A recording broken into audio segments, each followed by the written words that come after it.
बिस्मिल्लाहिर्रहमानिर्रहीम। अस्सलाम वालेकुम। आप देख रहे हैं DNN न्यूज़ और मैं हूं गुलाम ज़हरा। अब रुख करते हैं खबरनामे की तरफ।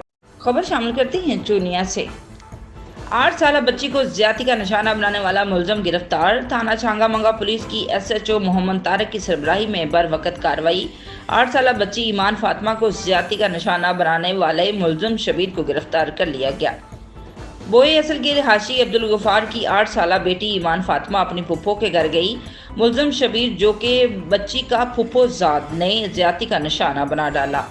छांगा मंगा पुलिस ने मुकदमा दर्ज करके मजीद तफ्तीश शुरू कर दी है। वज़ीर आला पंजाब के विजन के मुताबिक कसूर में खवातीन और बच्चों के साथ ज्यादती, तशद्दुद और हरासगी की सूरत में फौरी कार्रवाई अमल में लाई जा रही है। अब तक के लिए इतना ही। मजीद खबरों के लिए हमारे साथ रहिए। मेरा ईद मेन्यू बनी extra special with Nestle milk pack cream.